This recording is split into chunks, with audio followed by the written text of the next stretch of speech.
Are we ready to go? Yes. Okay, great. There's some schedule change I thought we'll make based on with your permission, because we lost about 45 minutes in the beginning. Considering that now we're starting at 12:30, I think it will be around 1:30 when I conclude. So then we have the next session is supposed to take 1 hour, it will be 2:30. So I thought probably you'll feel too hungry. Okay, so what I thought is logically we'll close at 1:30, go for a break, lunch break into 1 hour will take only 45 minutes, and the next session we'll have at 2:15.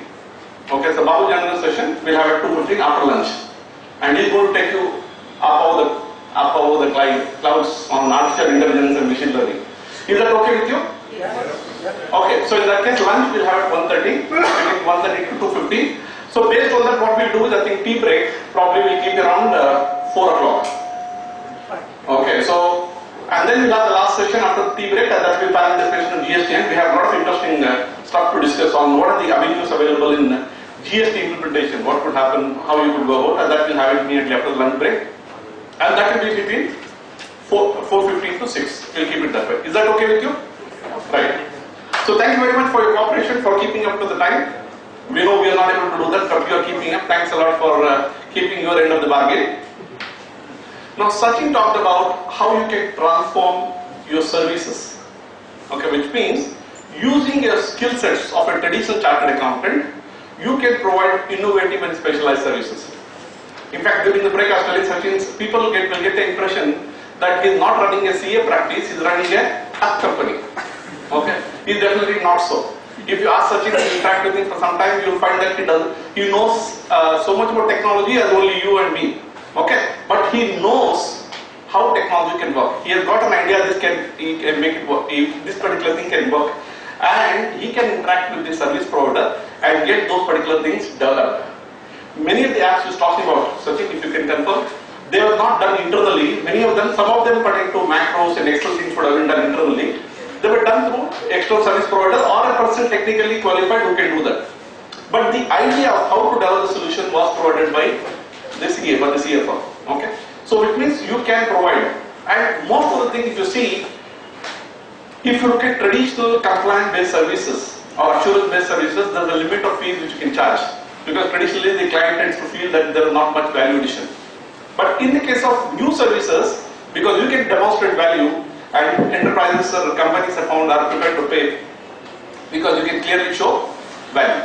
Okay, so one of the things which I'm going to talk about is how we can empower audit through data analytics. I will be showing you certain tools. Some of you might have already attended my presentations. You would have seen my software. What I want you to remember is not look at the software, look at the technique, look at the thinking behind that. If you look at demonetization, which is done, there are a lot of you and I about what demonetization achieved, what it can achieve. But one thing you should be sure, if you go and search on Google, you will find the income tax department floated a tender about 4 to 5 months back, asking for data analytics on demonetization data, and they appointed 2 consultants. Before this, they already bought SaaS software, which Sachin was talking about, spending a few crores, and setting up that this particular data analytics software. They got 2 types of solutions. One type of solution is for automating the processing of this demonetization itself. For example, demonetization raises a lot of analytics is there. Based on that you get certain data, and then you send a notice, you will have to respond online. Based on that, that's also they're trying to automate to a maximum extent so that the human intervention is prevented. The second major thing is the analytics. Okay, so you should be able to find patterns of, okay, who are the people, where are they got money from, and what is the income tax return. They're able to collate the data pertaining to the income tax return which have been filed for the last 8 to 10 years with the actual data of the cash which has been generated, and you can easily find out where are the mismatches. In fact, during the demonetization and a few months before that, you would have found a lot of income tax notices were issued, and those things would have come in the papers. So you will be surprised to know that those data analytics was also done by a CFO. I cannot disclose the name. So that analysis is also done by a CFO, and you will be knowing that Karnataka got the maximum number of revenue from these notices, and that analytics was done by the CFO, and that can be done by you and me also. Okay. So what is required is the mindset. When you want to do data analytics, what is required is the mindset. How do you think of getting that particular data? Okay. So what I would like to focus in this particular case is, in fact, Babu was telling me that I should spend only 15 minutes on my lecture and 45 minutes on the presentation on showing the software. Okay, let's see how much I can catch it. I will not be able to do that. Maybe I'll have to 20 minutes of speaking and 40 minutes on the showing you the software. And we look at problems. Okay, this sales data is there, this purchase data is there. Okay, this is a problem. How you solve it? Okay, then we look at, I'll see whether I can use a particular software, a particular technique, and we can solve the problem. Okay. Before that, let's get the mindset right. If you look at this presentation of Sachin, you would have seen you can find hidden truth in data through the power of data analytics. For example, he showed you just by looking at the pattern, you'll be able to know what the relationship between the data. For example, same data analytics you do it for the journal entries. You'll be able to know, okay, in form of bubbles, okay, which is the one where maximum number of journal entries happened, which are the months on which maximum number of journal entries have happened, which are the clients for which maximum number of journal entries have happened, which are the type of accounts for which maximum number of journal entries have happened, who are the people who pass the maximum number of journal entries, when is the period when the maximum number of journal entries happen. So you can do different types of analysis if you got the data, and that's what is the power of data analytics. So which means you can find hidden truth and patterns through data analytics. We'll also look at how data analytics impact the audit process, because audit is going to be there. Whether you accept or not, the audit is going to be there. Now the question is, how you enhance the power of your audit, how you can do it faster, quicker, and much more efficiently, and provide valuation. That's going to be the key. And that's what is possible through data analytics. How to use data analytics for various types of audit. We'll have a quick walkthrough and a discussion, how that is possible. We'll also look at some case studies. Let's say if I'm doing a data analytics for tax audit, is that possible? Or internal audit, or company audit? We'll just have brief interaction. I'll not be able to get into the details, but I'll just give you some insights on how that is possible. Then we'll spend major amount of time on picking some sample data and then look at what type of data analysts can do. For example, such as talking about Amazon. Amazon gives you an assignment. We would like to find out whether all the purchases we have made from various vendors, they have been within a particular range. For example, they say general policies, purchase should not be beyond a 10% or 20% range. They want to find out the difference. Now, if you look at the number of transactions, when we did the assignment for one CA firm, they had about 1 lakh transactions per month. So they are doing the internal audit for about 9 months. So 9 lakh transactions are there. And now 9 lakh transactions have to be analyzed, purchases have to be analyzed, and based on that we have to find out, are they in the same range? I'll show you through a simple technique that is possible. And we'll also look at solutions. Okay, all that is okay. How can I build competence and skill sets? What do I do next? This is what broadly I would like to cover in this particular session. Is this okay with you, or is there anything else you want? So I am taking you from CS office into the system where you look at data analytics and look at how you can use data analytics. And then after lunch, I think Bob will take you to the next level where we talk about how machines are learning and how they are going to be your competitors and how you can outsmart and outbeat the machine learning or deep learning, whatever you have. Because still humans are much more smarter. But there's no doubt that machines have certain intelligence and we have got certain intelligence, but it all depends on what do we use. Okay, so we'll look at that. So hidden truth in data, just to give you some ideas. It's not about the data that you have, it's about the data you want. Except data is a new oil. We may have oil, okay, but what is the purpose for which I want to use? I have electricity. Electricity gives me the power, but what do I use electricity for? I have the data pertaining to purchases, sales, or any particular business process. Okay, what do I want from that particular data? Let's say I have the data of the last 10 years. I want to do some pattern analysis. Look at the sales from different customers, look at the purchases, look at the ratios, look at the seasonal sales. Like that I can do different types of pattern analysis. So first of all, the insights, what I want, I should be clear. Machines can do what you want them to do, but you have to tell the machines what you want the machines to do. So data is in abundance, data is everywhere. And that's where it's important that analytics has to be everywhere. Now with the way technology is going, one of the things about GSTN is there are a lot of issues, a lot of bugs. But you don't know that data, GSTN is a game changer in the way the data is being captured. Because you are getting all the transaction based data which is available. In fact, recently I was listening to Nandan Ilkani and he said the type of data is going to be available, the type of inference you can draw from that particular data, you can't even imagine. And that's what is going to be possible. So he said just wait for a few months, few years for the data to accumulate and you see what type of patterns you can get from that particular data. So as CAs, we can be at the forefront doing the analysis. So what is important is we need to know how to use data to do analytics. That's what is important. And why do you do analytics? Because you should be able to infer insight from information so that you can take action as required. So they say in the near future we're not going to be any analytics strategy or big data strategy or information strategy or process strategy or content strategy. What you need is a digital strategy. There is a data available digitally. How do you analyze the data to do the business in a much better way? So let's look at how does data analytics impact the audit process. This is based on certain research recently. First of all, let's understand what is data analytics. Data analytics, they say, is the application of knowledge, skills, tools and techniques to audit tests so as to meet the audit objectives. So in the current status of audit, what do? We apply our knowledge and skills. But what is the differentiator? The differentiator is the type of tools and techniques we use in the case of digital data.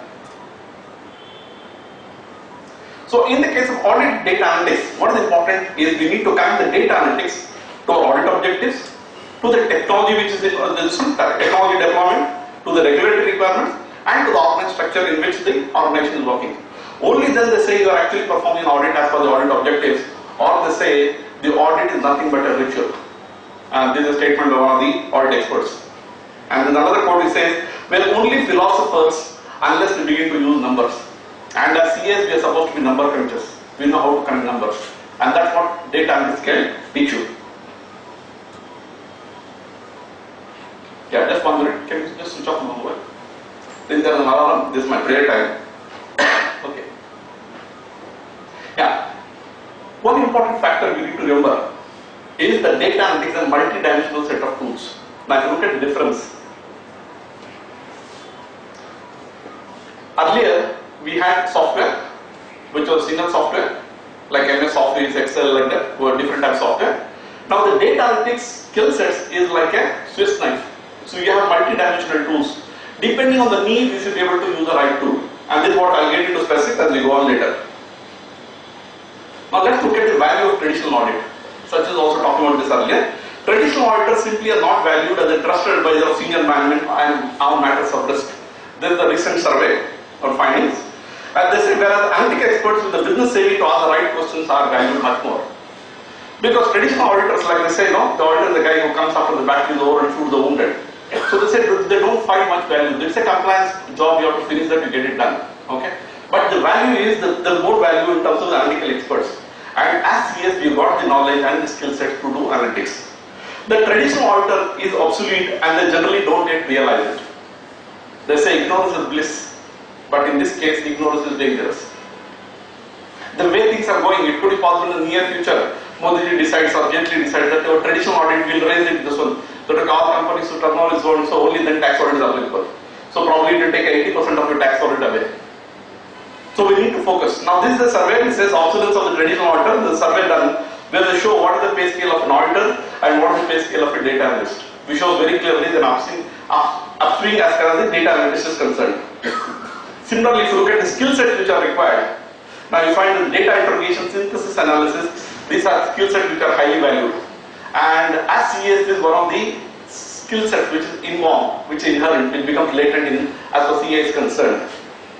And we also need to know the business acumen, which we generally have. We also know how to communicate. We also need to know how to use digital technologies. Now let's look at specific areas. How do we transform the audit to innovation? And why is this important? And this is based on a recent white paper which was released by ICAI. There's a technology is transforming and disrupting industry. That's a no-brainer. As a profession, we also look to transform the audit to technology and innovation. And this is what Sachin was giving different examples how you can provide innovative services. You don't find these type of services in any publication of ICAI or any other system. They come under management consulting services. And data analytics is changing both the way we conduct our audits and what this audit delivers. These are the two fundamental aspects. It allows us to extract and analyze ever larger data sets. With the large amount of volume of transactions available, it's humanly not possible to really do audit. So most of the cases we pick up some random, which is also random. Okay, but with data analytics, we can do 100% of audit of the data. So I'll show you a little later some examples. Further use of data analytics will allow us to deliver effective audits more efficiently. Now if you look at effective, which means you look at result orientation, efficiently, which means at lesser time, within limited time. This transformation can improve client and auditor experience and provide valuable insights. So the client is also happy because they're able to do same audit, provide more have spent lesser amount of time. Now let's look at what are the practical challenges in defining audit evidence. Primarily, audit, they say, is the process of collecting and evaluating evidence as per the audit objectives. Okay, this data evidence we are evaluating is available now in a digital form. How do we evaluate that evidence? Now, when you do audit data analytics, these are the broad areas where you need to look at. What is the risk assessment for the particular client? What type of transactions they have? What are the different types of risks which can arise? For example, how can I be sure that all the sales are completely accounted? How can I be sure that the purchases are completely accounted? How can I be sure the company's policy of charging so much percentage on the purchases as a percentage of profit is applied on all the transactions? How do I ensure that the credit policy of the company has been applied? There is an authorization policy. How do I ensure that the authorization policy has been completely implemented? There is an organized structure where everybody is given a particular responsibility and authorization in terms of how much power they have for passing the transactions. How do I ensure and confirm that this particular risk has been mitigated by verifying and validating the actual data which is pertaining to the transactions? So you can do various types of risk assessment. You can also do internal control evaluation. What are the internal control policy? For example, you have this IFC controls which are supposed to be evaluated. I can look at what are the different types of IFC controls or internal controls which are related to IFC and then decide what specific controls I need to validate. I'll come to specific examples a little later. I can also do substantive testing. I can do compliance testing. I can also do substantive testing. And these are the various things which are possible as far as the audit data analytics is concerned. These slides I'll share with you, so I will not get into too many details. So how to use data analytics? Let's have a few slides on how to use data analytics for various types of audit. So they say that the paradigm shift, this is also another publication of ICAI, which talks about that the paradigm shift in data analytics. So earlier, if you see that traditionally, the focus was on the field work, the sample based, hindsight, which means what happened in the past. Okay, we look at searching what about the data, we look at what could go wrong. The focus is more on risk and control, and the focus on control and design. Whereas in the new paradigm, what we are looking at is analytics driven. All the audit we do has to be analytics driven, which means we analyze the data using data analytics, and the focus on issues that matter, which means you look at the most significant risk for that matter, company, broader coverage and sharper focus, insight and foresight. So we should be able to get insight from that particular data and provide the business solution or valuation on how they can actually proceed further in implementing new schemes or policies which will help the business. And we should focus on what should go right, and the risk is also based on exceptions. For example, there are 1 million transactions. I should be able to pick up the transaction which are exceptions, find out why the exceptions happen, and see whether they are within that accepted framework or policy. Okay, this is what we talk about. So, using data analytics, like Sachin said, you can always torture the data enough and get the information. One thing about machines is they don't feel any torture. You can ask any number of questions. As for machines concerned, they get only the answers in zeros and this one ones. So they don't feel anything, they don't have any emotions as of now. Okay, so they give you the answer. They tell you the only question of time. Here I thought probably I'll give you one interesting case. Last week we got an inquiry from one of the companies, CS firms, they're based in Gurgaon. They said we have got an assignment from one of the 5-star hotels. They generate the GST invoices for various types of services they provide. And as per the GST rule, I am not an expert in this. They say if the transaction beyond a particular limit, they just issue a payment voucher. But they have to maintain the records of all the invoices because they have to use it for the purpose of filing. So currently what's happening is in that particular software, 5-star hotel, they generate an Excel sheet which gives a list of all the invoices which are supposed to be generated. So they have given this assignment to the CA firm to generate these invoices in PDF and keep it as a record and use it monthly for the purpose of filing. So what they did was they used to take this Excel sheet, they put one particular boy on this and they enter the data and somebody will verify it. It used to take them 4 to 6 man days to do this data entry, about 2,300 to 2,500 transactions a month. So they wanted us to know whether we can build this as an application. So we built an application, a simple application, with an add-in to Excel. Using that, now every invoice is converted, that Excel sheet is read, and based on that the invoice format is there, it populates with the exact data, invoice number, invoice date, value, all those things. Okay, and based on that it converts into PDF. And each invoice takes about hardly a second. So 2,300 invoices which are taking about 6 to 10 man days, and they are not sure whether the data is entered correctly. Now the system processes the data. You can just put it, run it in Excel, that will run in the background, and within 40 minutes, the 2,500 invoices are processed. So they are buying this particular tool. Now just imagine they are buying this particular tool and running for a client. So what is their cost? There is one-time cost. After that they are doing the monthly monthly billing. So whatever they want the PDF, they can generate this. Not only this, we said we went one step further. All these invoices what you got now will also store it in a database. So at any point of time you want to search based on a particular invoice, based on a particular client, anything, you can also do analysis. So not only let's say monthly, now you want to convert it quarterly, you can do various types of analysis. Once the data is available, you can do any type of data analysis. So you can get hindsight in terms of what happened, you can also get insights of what's happening, and based on that you can decide how you're going to take the decisions for the future. So in terms of internal audit, this is where they say data analytics can be used in internal audit. It can be used for preparing the risk control matrix. It can be used for doing the control testing. It can also be used for the purpose of forming an audit opinion. Now, the key question is data analytics still a want or a necessity? This is what you get the perspective from the business side. In today's dynamic business environment, organizations need to experiment with the new digital capabilities and accept risks in pursuit of new business opportunities. And that's what is happening. Okay? Now, as auditors, this is what we need to look at. The data is the lifeblood of modern enterprise. And data analytics is a must-have capability. And what story does the data tell? And this is what you should know. This is what the skill set you can ask. If you know what to ask, the data will be able to give you interesting stories. It can give you the information, but you need to analyze and infer insights from the particular information. So you need to learn how to discover and narrate that particular story. This is another point, that the audit bots are coming. What is the audit bots? Babu said he'll show you a chat bot a little later. Now for example, you go to this internet website and you ask some questions, immediately one particular person will come, you want to chat. Now even that is getting automated. There is a chat bots available, so when you see there is no person available there. So somebody will get this one, they have a set of some standard questions which will generally ask, for which there is a standard set of answers. For all of them, generally that some machine learning or artificial intelligence will actually give you the answers. Only when you ask a specific question for which the machine doesn't have answer, then it goes to a human being. Similarly, most of the traditional things which have to be done, it can be done by the audit bots, and that they say they are going to be coming. So this is a key point which I wanted to know. Over the course of the industrial revolution, robots have systematically replaced workers in the manufacturing process. This is what happened. Over the course of the now quickly developing data revolution, data bots will systematically replace knowledge workers in the audit, compliance and risk management process, which is bad news for the traditional internal auditor. So recent prediction that accountants auditors will be replaced by robots data bots which is faster than any profession on earth. And this could be except tax advisors and telemarketers. Okay, so this is where they say the key differentiator is going to the CAS. Why? Because 80% audit today is done in the technology environment, and technologies data is available technologically. So these are the 7 key benefits of using data analytics. I will not get into the details. Now let's look at case study of how do you use data analytics for providing better assurance. This is an important slide. Most of you would have seen my presentation. You'll find this particular slide is there. For any audit or assurance, it's important you need to understand the business process, you need to understand the regulatory requirements, you need to understand the organization structure. In addition to that, you also need to understand the technology deployed. Why you need to understand the technology deployed? Because if you don't understand technology, you will not be able to know what is the platform, what is the information system, and what is the data which is available.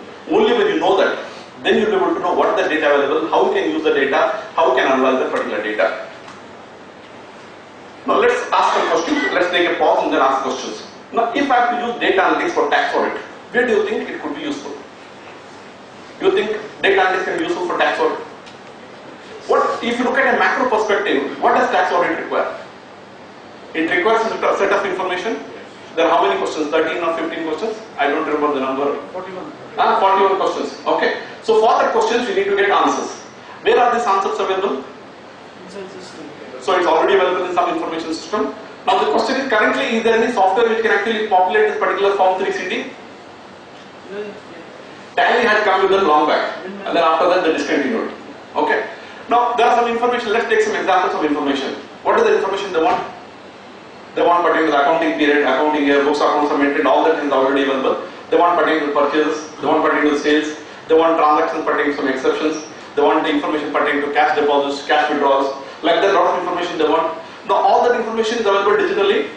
Okay. Now how do you get that particular data? Most of the case you ask the client to give the data, and based on that you do verification, and based on that you come to a decision. Now if you understand the information system, you can get the data directly from the information system. Okay, so your audit can be done much more faster. So what, let's say you're taking 20 man days, probably can be done in 4 to 6 man days. Similarly, let's say you look at VAT or GST audit. I'll also show you some practical examples as we go on. Let's say if you're doing a VAT audit. What does fundamentally VAT audit require? There are a set of questions which are required. What is the fundamental objective of a VAT audit? They want to know whether the purchase sales have been correctly and completely accounted and the tax has been charged and remitted to the government. Can I summarize in that way? That's what you want to verify. So it means this transaction pertaining to purchase and sales and the tax, okay, is stored in the information system, and this is filed on a monthly or a quarterly basis depending on the type of the client. You need to validate whether that information which has been processed internally within the company's accounts and whether it has been filed, both of them match. Are there any exceptions or deviations? This is what you want to find. So it means essentially what are you doing? There is such set of data, foundation data which has been used, which is there in the information system, and you are validating with that information which has been filed, and you find out the exceptions or deviations. And what is the best way to do the matching? Best way to do the matching, let's say there are 20,000 transactions. How to do the matching? Manually it is very difficult. Through the system it becomes much more faster.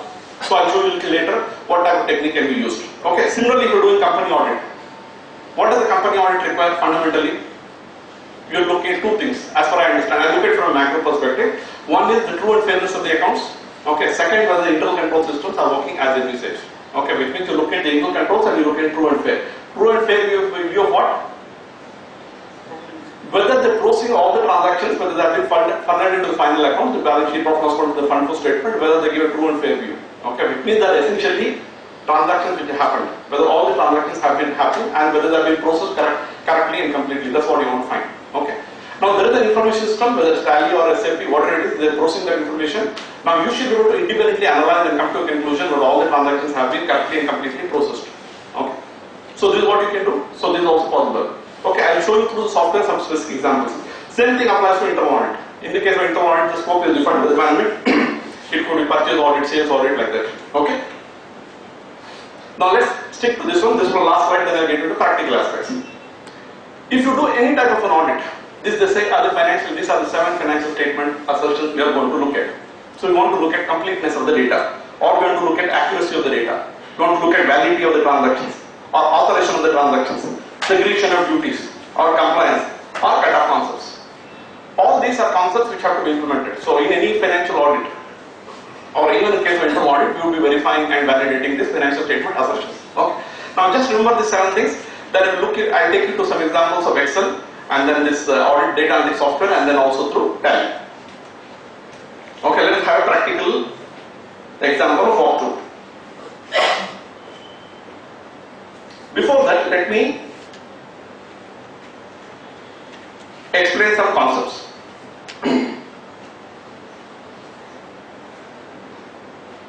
Okay. So, like I said, this is what I'd like to emphasize once again. To audit in a digital environment, it's important that you need to audit the IT environment. You need to understand the IT environment, which means what are the type of IT infrastructure which is available, what are the technologies you use, operating system, database. Primarily you're focused on applications. What is the application software they use? Because the application software is what uses data. And you also need to understand the organization structure. Who are the people who are having access to the system? In that company, maybe 300 people, but there are let's say 50 people who are accessing the financial system. You need to know who have got the access, like what they can do through the information system. So fundamentally, when you want to understand the IT environment, your perspective is you want to understand the information system in terms of the architecture of the particular organization, in terms of how the information gets generated, how does it flow, what are the controls at each other levels. This is what you want to verify. Now let's look at some basic Excel functions and see whether this can be useful, how it can be useful for the purpose of audit. Now I am just giving this function, most of you will be familiar with it, but what I wanted to bring out is that mindset. When you are using even Excel, you can do data analytics. It is not necessary that in case of data analytics you have to use high-end software like Tableau or Power BI or any other high-end software or SAS. Depending on the need of the client, you can use specific functions. For example, using COUNTIF. What is that I can find through COUNTIF? Count the number of transactions which meet a particular criteria. Okay, for example, I want to pick up all transactions beyond a particular amount. I can pick up this one. Okay, or I want to pick up all the transactions which are duplicates. Or I want to pick up all transactions which are this one, what is that, beyond a particular range. Okay. Now compare. What is that I can do to compare? What is the function which you got in this one? Excel for compare. I got this one, let's say sales, and I got this one vendors. I want to match this. Okay, which means sales has been made on credit only to authorized vendors. Okay, which means each of the vendors, I got a vendor list, approved customer list who was got a this one credit this one. I want to see whether all sales made on credit is only for the approved customers. How do I verify this? You can use VLOOKUP. Okay, which means you use the VLOOKUP, based on that I can match and find out this particular function. Okay, so what we do in that case, this one is compare. Competition, this most of you already know. We can do competition based on any particular criteria. You can also consolidate. What is consolidate? I can have this one, let's say you have got trial balance of 5 companies, you want to consolidate and prepare this consolidate trial balance, or your profit loss account balance sheet, you can consolidate and get the particular result. You can also identify duplicates in Excel 2016, there is a function. You can identify specific duplicates. For example, let's say I want to find all the invoices, whether all the invoices have been capitally and completely accounted, which means there are no duplicates. I can use the identify duplicate, which is there in Excel, it is also there in the data analytics software. You can also extract specific data. For example, I want to pick up all transactions pertaining to a particular product or a particular product party, I can pick up that information. What function do I use in Excel? I can use pivot, or I can also use filter. Yeah. Okay. And then I can also identify gaps, whether all the invoices on the particular one. I can also group the transactions. How do I group the transactions? Using the pivot table, I can group the transactions. I can use sampling. How do I use sampling? I can generate some random sample based on a particular criteria. I can also do a sequence check. I can sort the data. What is the benefit of sorting? Just in Excel, I just open Excel and show you. If I just do, I have the sales date wise. If I want to order the concept in this was the cutoff concept. How to test the cutoff concept? Just let's say you imported all the transaction data pertaining to sales. We just do sorting based on ascending or descending. In a single click, 2 clicks, you can get to know whether all the transactions are for the financial period only. Okay. You can also do subtotal. Let's say you got all the sales as per the product wise, and you want to subtotal that, you have to sort it and then do the subtotaling. Based on that, you can get the sales as per the product or as per the vendor. Based on that, you can get the information. Okay, you can also sum it based on a particular criteria. You can also query and pick the information. You can also trace if there is a formula. You can also trace the formula. Okay, so this just to give you an idea that even in Excel you have data analytics function which are there. But it's important to remember that Excel has not been designed as a data analytics software. Okay, and there are some specific things where you have to do multiple levels. Okay, now I will show you specific data analytics function, and then we'll see whether those are possible in Excel. Sorting we already seen. So what are the, so this is what I want to look at. When you're doing sorting, what you're looking at is you're doing an existence check or an occurrence check. Okay, similarly you're doing a filter. What is the financial statement assertions you're validating? You're validating existence and occurrence. So if there's something called a slicer. What is slicer? Have you heard of this? So you can filter the transactions based on a particular category. Under that you can slice and dice the transactions. For example, sales as per the party. In that sales as per the party, I want to know product wise how much is bought. So that is what is called as slicing. So in Excel itself there is a function. In pivot table you can actually slice. Okay. In data analytics is available at much more higher level. You can use VLOOKUP. You can also do conditional formatting. You can consolidate the data. You can also do subtotaling. You also have if, count if, and sum if. And you also have the date and time function. For example, I want to find out what are the sales transactions as per day of the week. What are the sales will happen on say Sunday, Monday, like that. Okay, this is about drawing inference from the data. I can actually use the day of the week function. Based on that I can get the information. And in Excel itself I can do it. You can also do logical functions. And you know most of the cases you can do macro. And if you know if you're good in macro, it doesn't take too much time. If you do it using macro, you can do anything. Okay. This is what is possible in Excel. So it means to a great extent in many of the assignments you can use Excel itself as an excellent tool for the purpose of data analytics. Okay. Now let's look at CAT functions. Okay, these I have just picked up, there are about 200 plus functions. I just picked up some 30 functions and I'll give you a quick demo of about 20 functions. Okay, so to show you, okay, what is the power of data analytics? So this is what we talked about, identifying gaps of sequence. Now let's go to the software.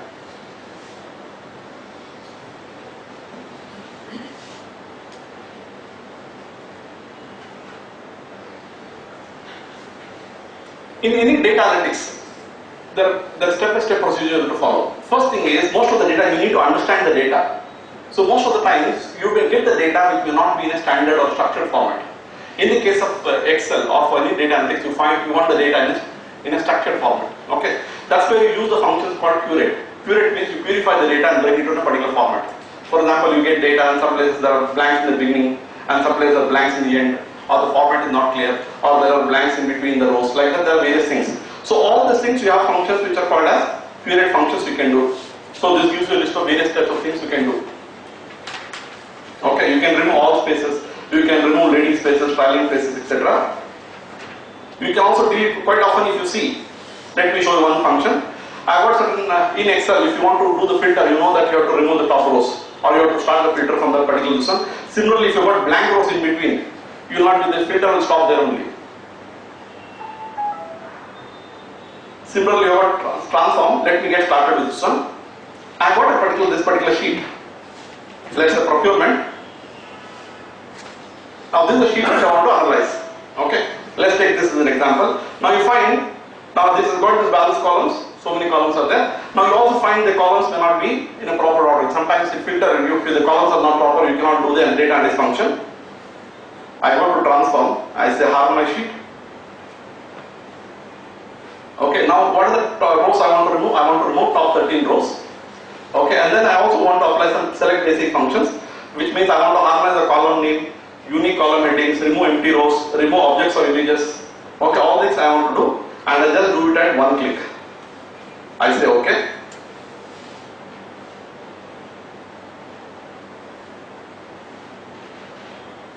No, did I remove the rows? 1 minute.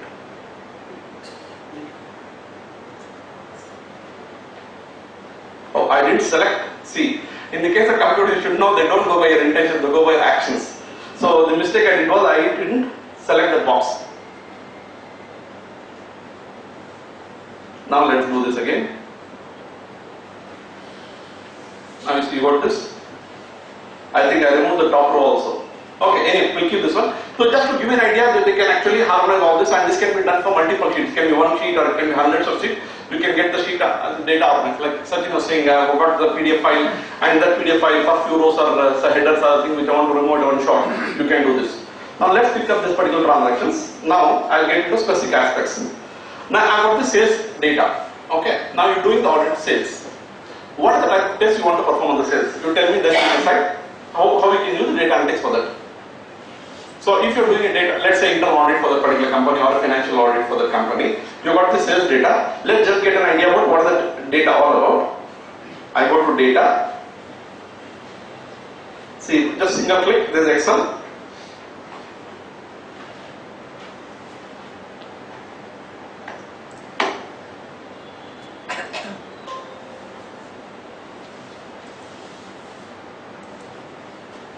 So through single click 2 times, I have got to know what is the starting date and ending date. This is what takes care of the concept of cutoff.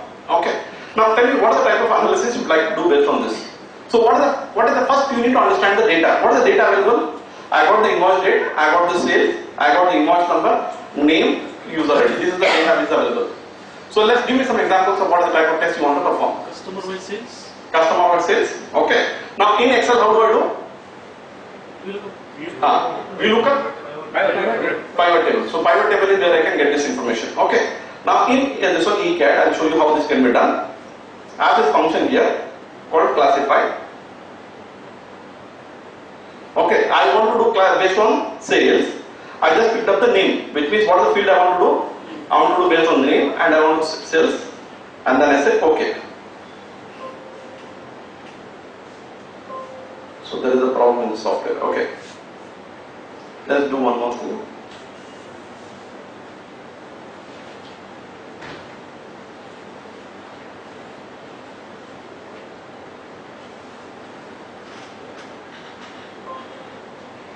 Okay. So in spite of all the checks,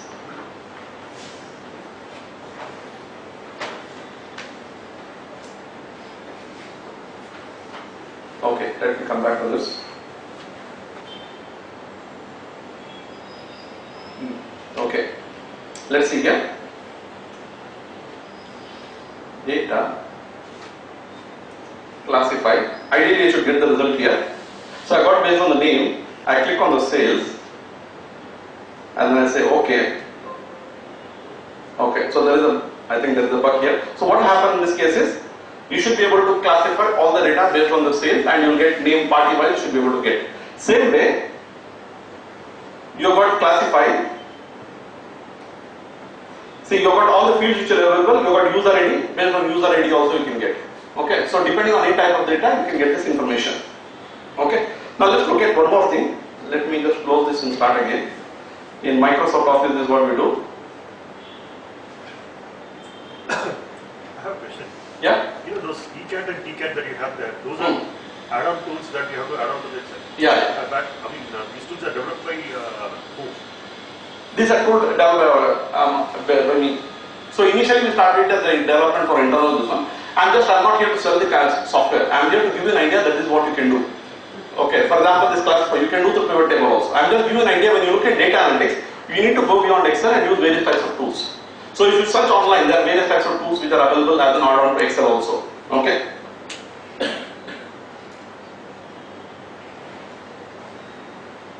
So you got this ECAT.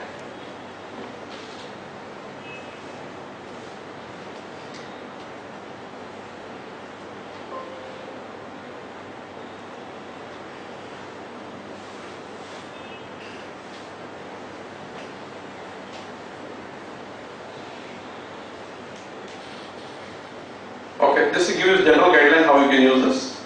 Let's come to procurement and see whether it's, let's see whether it works.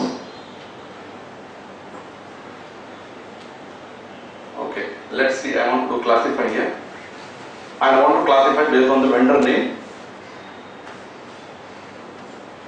Okay.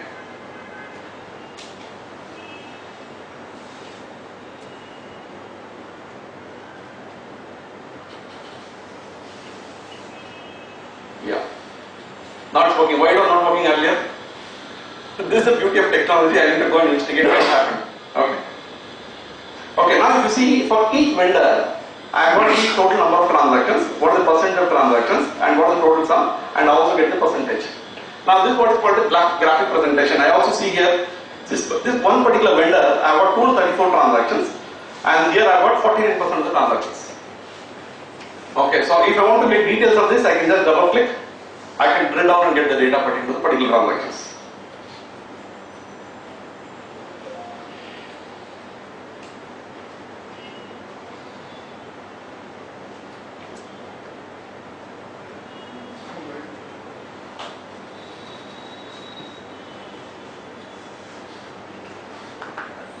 Okay.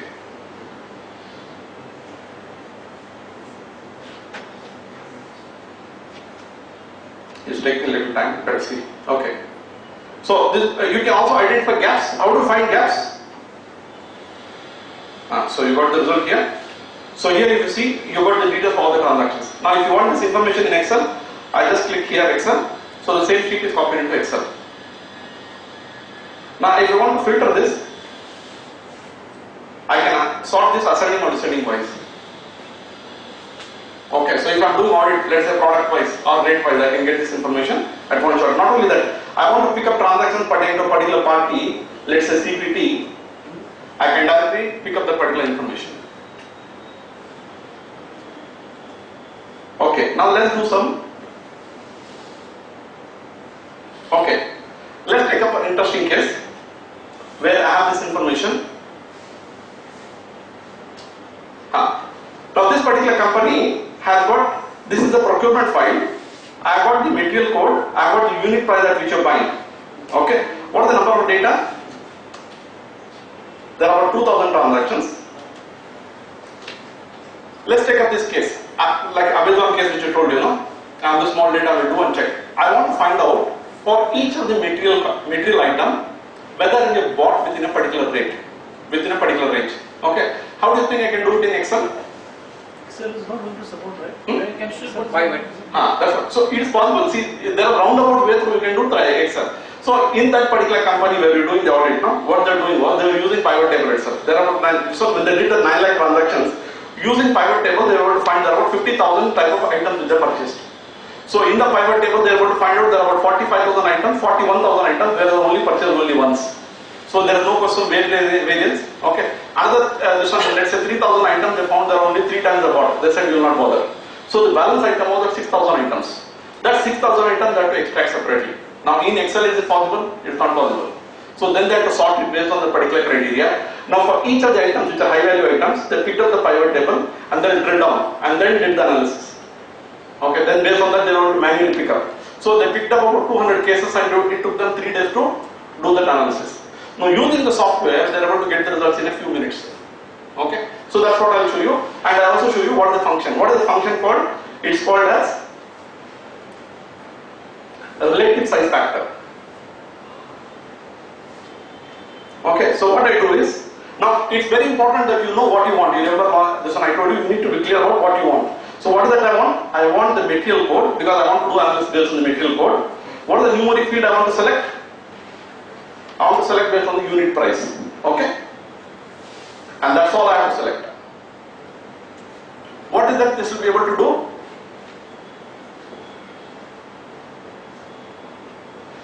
You go through all the purchases as per the material code, and now it has given you the result. What does it tell you? Now if you see, for each material code item, it tells you what is the count, how many times you purchased, what is the first maximum price and the second maximum price, and what is the relative variance. Okay, the relative size factor is, it takes the first maximum and the second maximum, finds the difference and divides it and then finds out what is the difference. For example, here if you see, in this case, the highest is 40 rupees, the second highest is 5 rupees. Based on that you find the variance is 8 times. So in that particular company, Amazon, we were able to find out that they purchased, let's say, one Walkman for 500 rupees, the same Walkman was bought for 5,000 rupees. Another was for 510 rupees, 520 rupees. So when they were able to find out the item, they said 5,000 rupees is one, next item is 525 rupees. So based on that, what happened? The relative size factor is 9 times. Okay, so this is how we can find out. For example, in this case, it is 31, 25, 25, 27. So at one shot, what is it I have been able to do? I have been able to do 100% audit of the transactions and pick up all transactions which are beyond that particular range. Okay, not only that, I can further drill down and pick up that information, which is the variances. Okay, when we did this analysis, we found one more interesting factor. It could be possible that we have done 2 errors. Okay, which means first maximum price, let's say the Walkman is 500 rupees. They bought sometime one the Walkman for 5,000 rupees. Another time, or maybe somebody intentionally has done that, he bought the Walkman for 4,800 rupees. After that, we have the general price 510, 520 like that. In relative size factor, what will happen? You will not be able to get that. Because what you will find, it will find the highest is 5,000, the next highest is 4,900, and you find the relative size factor, it's okay, it's 1.02 or 1.05. Okay. That's why we decided we'll do what is called as the maximum variance factor. What is the maximum variance factor? So in the case, this is a formula which I invented. Because there is a particular problem and I have to find it because we are not sure the relative size factor will give the 100% result. So what are we doing in this? Same thing. Just look at the result and you will be able to know. I have picked up the material code and the unit price and I have to click.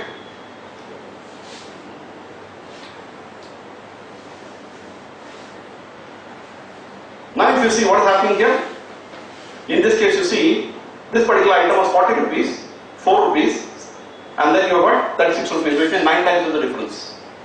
Okay, so which means I am able to find many more items here in this case using the maximum variance factor. Okay, so this is what is called as business intelligence of BI. Okay. Now let's say like look at the pattern analysis. No, like recently you would have seen in the news. You got this. What is the number of accounts? What was they talking about? In the accounts operated with the dormant companies. Shell companies, they had, let's say, how many, about 10,000 companies or 5,000 companies, the total deposit was about 20 crore rupees. Okay. During demonetization, the deposit came on to 5,000 crores or something. Again, after demonetization, again the balance came to 20 crores. So it means you want to find out what the transaction happened. So when it happens, when there's all this information you can find out based on the type of the transactions. Now let's pick up one more case. Most of the case when you're doing the audit, one of the things you'd like to know is, okay, you have to apply the Pareto principle. What is the Pareto principle? This is 80-20 rule. Okay, so you want to find out based on the type of items, or let's say based on the purchases, I want to find out which are the suppliers from whom I am buying 80% of the items. Okay. So there is a formula called Pareto analysis. Can you do Pareto analysis in Excel? I can do in Excel also, but I have to do a lot of circus to be able to come to the conclusion. Okay. Or I have to write a macro to know how to do this one. Okay. Now, if you have got the time and inclination, you can do that. Or if there are already ready-made tools available, you can invest in that particular tool and buy that tool. I am not saying buy my tool. I said use a particular concept and apply depending on how it's required. Now, what is that I want to do in Pareto analysis? I want to find based on the vendor name, okay, and I want to find out based on the total amount of purchase I have made, and I want to apply the 80-20 rules, and I want the summary. Okay, see, in a few seconds I got this Pareto analysis. What does it tell me? It tells me for this particular vendor what is the total number of items I bought, and totally it also gives me, see, this vendor I got 49%. After this it became this one, so it gives me the complete list of all the purchases vendors, and which are the vendors. There are 11 vendors who constitute 80% of the purchases. Okay, and who are the balance 20? I click on others, I get the balance 20. This is based on the summary. So same thing if I want to do product wise, I can do product wise also. Let me do product wise also.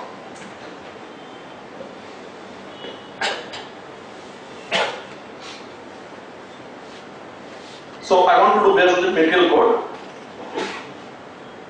I want to find out the amount, save, and let's give the summary. Now it gives me, okay, these are the items where 80% of the which constitute 80% of the items, and these are the purchases which constitute 20%. Now you see that totally based on the material code I get to know. Okay, this is considering the summary as per the material code. So this is what is called as drawing inference from the particular analysis. Now most of the data analytics software also have very some simple functions where you can relate data. Let me show you this particular function.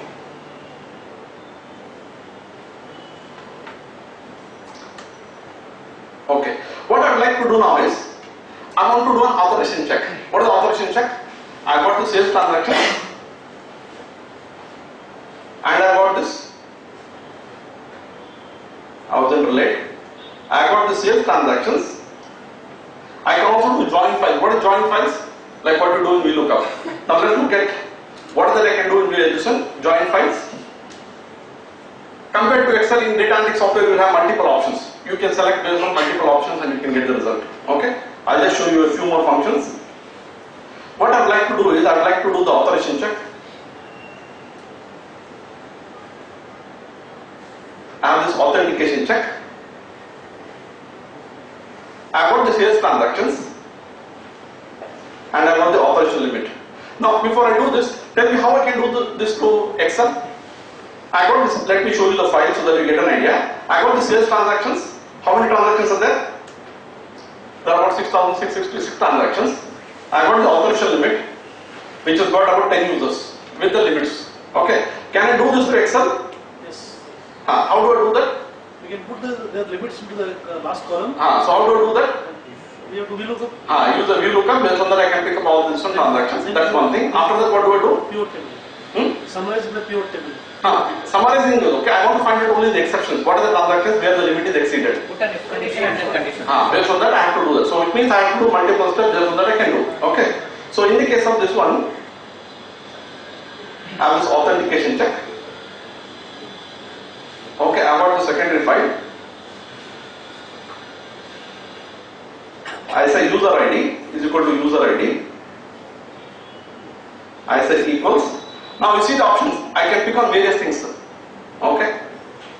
Equals user ID. Then what is the amount? Sales. I got limit. Greater than limit. Okay. So what is the result I expect? Exceptions. I want only the exceptions.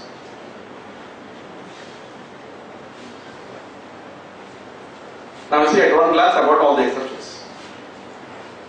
Now do you think this is faster or doing in Excel is faster? This is definitely faster. So this is because there is a limit function you can do this. So you can do it, what is the limitation? Because the data analytics software it can do it much more faster. Okay. And there is a ease of use also. Not only that, if you want to pick up in this, you want to pick up all transactions pertaining to a particular party, you can filter and pick up the particular information. Okay, like this, if you look at data analytics software, there are various types of data analytics software. And if you look at the core of this particular data analytics software,